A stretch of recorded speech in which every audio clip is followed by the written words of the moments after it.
Hallo zu diesem Video, welches die folgenden Inhalte behandelt: die Aerodynamik im Allgemeinen, Ursache und Wirkung des Luftwiderstands, Vor- und Nachteile von SUVs.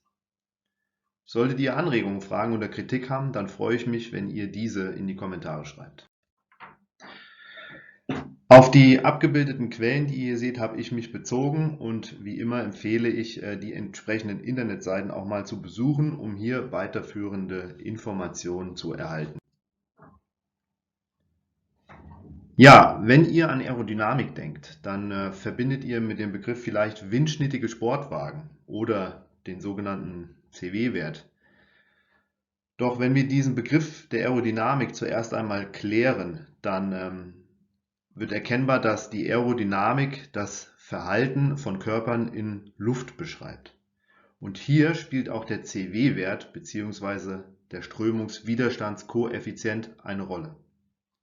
Exemplarisch seht ihr hier verschiedene Körperformen und deren CW-Wert. Die rechteckige Platte, die von links, angedeutet durch die schwarzen Pfeile, durch Luft angeströmt wird, hat einen CW-Wert von 2. Die konkave Halbkugel, ähnlich wie bei einem Fallschirm, hat einen CW-Wert von 1,33. Eine runde Kugel hat einen CW-Wert von 0,45. Die sogenannte Tropfenform hat einen CW-Wert von 0,04 und im Vergleich dazu der Radfahrer, die Radfahrerin, je nachdem natürlich wie die gebaut sind oder auch das Fahrrad gebaut ist, entsteht ein anderer CW-Wert, aber man kann sagen ungefähr 0,65 plus minus. Ja, und hier sieht man auch schon, je niedriger dieser CW-Wert ist, desto besser sind also die aerodynamischen Eigenschaften. Ich denke, das deckt sich vermutlich auch mit euren Alltagserfahrungen, denn euch ist bestimmt bekannt, dass der Wassertropfen oder besser die Tropfenform sehr gute aerodynamische Eigenschaften hat. Und es ja auch sogar Fahrzeuge gibt, deren Karosserie dieser Tropfenform nachempfunden ist. Da wäre zum Beispiel der Alfa Romeo 4060 HP Aerodynamica. Den könnt ihr mal nachgoogeln und mal schauen, wie die Karosserie in dem Fall geformt ist. Und dann erkennt ihr auch, was ich meine.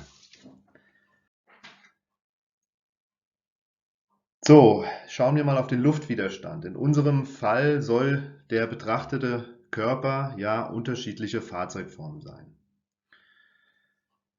Der aktuelle Weltrekord für den kleinsten CW-Wert eines Serienfahrzeugs liegt aktuell bei 0,208 für den Tesla Model S mit Plate-Antrieb. Naja, und der wird vielleicht bald abgelöst von dem neuen Mercedes EQS, der dann mit einem CW-Wert von 0,2 daherkommt.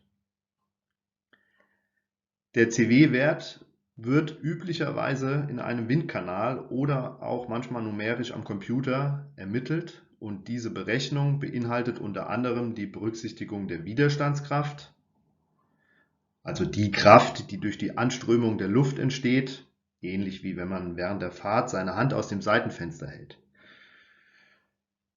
Weiterhin fließt mit in die Berechnung ein die Dichte und Strömungsgeschwindigkeit der Luft. Dabei ist es allerdings egal, ob sich der Körper in der Luft bewegt oder ob der Körper durch die Luft im Stillstand angeströmt wird. Und auch die Stirnfläche des Fahrzeugs wird berücksichtigt. Stirnfläche bedeutet also den Fahrzeugquerschnitt in Fahrtrichtung. Vereinfacht und um verschiedene Fahrzeuge miteinander zu vergleichen, kann man den Luftwiderstand eines Fahrzeugs berechnen, indem man den CW-Wert mit der Stirnfläche multipliziert.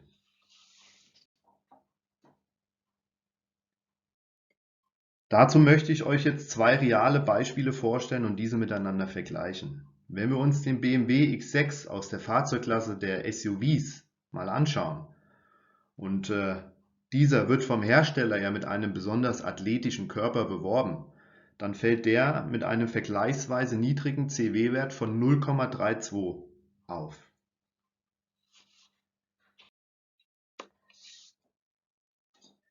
Wenn wir uns dagegen ein BMW 1er M Coupé aus 2011 anschauen, der ja aus der Kompaktklasse stammt, dann ist dieser mit einem höheren CW-Wert von 0,35 schlechter als der BMW X6.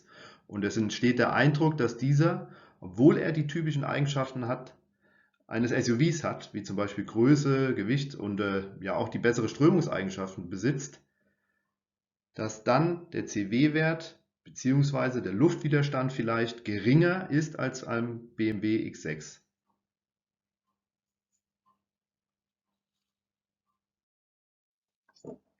Stellen wir uns aber mal die Frage, was das nun eigentlich bedeutet. Dazu muss man jetzt wissen, dass der CW-Wert alleine noch keine Aussage über den Luftwiderstand oder besser eigentlich der Strömungswiderstand eines Fahrzeugs erlaubt.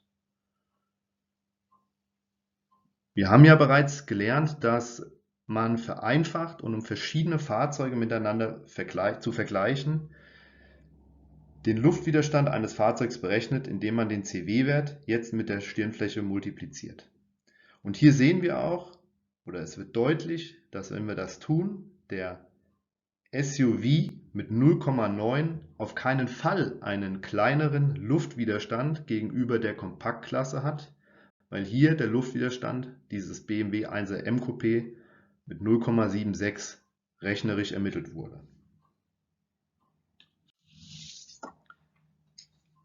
Kommen wir zu den Auswirkungen des Luftwiderstands. Hierzu greife ich jetzt nochmal das Beispiel, bei dem wir die Hand aus dem Fenster des fahrenden Autos halten, nochmal auf. Ja, Achtung, Verletzungsgefahr, bloß nicht zu weit raushalten. Stellt euch mal vor, was ihr dabei fühlt. Ihr fühlt einen steigenden Druck vor und einen fallenden Druck hinter der Hand. Man könnte auch sagen Unterdruck hinter der Hand. Übertragen wir das jetzt auf unser Fahrzeug, in diesem Fall nochmal das bekannte Beispiel des BMW E30, der ja ein klassisches Three-Box-Design hat, dann entsteht durch die strömende Luft ein steigender Druck vor der Windschutzscheibe und ein fallender Druck, Unterdruck, an der Heckscheibe. Zeichnet man diesen Überdruck und Unterdruck ein, dann wird erkennbar, wie das Auto gegen die Fahrtrichtung nach hinten gedrückt wird. Daraus folgt, je höher der Luftwiderstand ist, desto mehr Energie benötigt man, um das Fahrzeug zu bewegen. Ein ideales Auto müsste also so designt sein, dass die Luftströmung möglichst gleichmäßig über die Fahrzeugfläche strömt, sodass keine Unterdruckbereiche und Wirbel entstehen, denn die kosten eben Antriebsenergie. Werfen wir jetzt mal abschließend einen Blick auf die Vor- und Nachteile von den sehr beliebten SUVs. Der bessere Blick, der ja gerne als Vorteil genannt wird, der bessere Blick auf die Straße durch eine höhere Sitzposition führt ja zu einer größeren Stirnfläche und damit natürlich auch zu schlechteren aerodynamischen Eigenschaften, haben wir gerade gelernt. Ein weiterer Vorteil ist ja die Bodenfreiheit und die ist ja auch gut für unwegsames Terrain oder aber auch gleichzeitig natürlich ein Nachteil, denn aus dieser vergrößerten Bodenfreiheit können sich Wirbel auch weiter ausbilden, die die aerodynamischen Eigenschaften dann zusätzlich verschlechtern. Das Gewicht kann ein Vorteil sein, ja, im Falle eines Unfalls, zumindest dann für den Fahrer des SUVs, da hier Fahrer von Kleinwagen oder auch Radfahrer entsprechend benachteiligt sind und ein deutlich höheres Unfallrisiko haben. Man kann also sagen, dass dieser Vorteil des Gewichts ein ziemlich egoistischer Vorteil der SUV-Fahrer ist. Gleichzeitig gibt es natürlich auch hier wieder einen Nachteil. Das heißt, dieses Gewicht führt natürlich, das könnt ihr euch vorstellen, zu höheren Kraftstoffkosten. Und der Ausstoß von Schadstoffemissionen steigt ebenfalls mit. Wer also jetzt auf effiziente Autos mit einer guten Umweltbilanz Wert legt, der ist mit einem SUV definitiv auf der falschen Seite.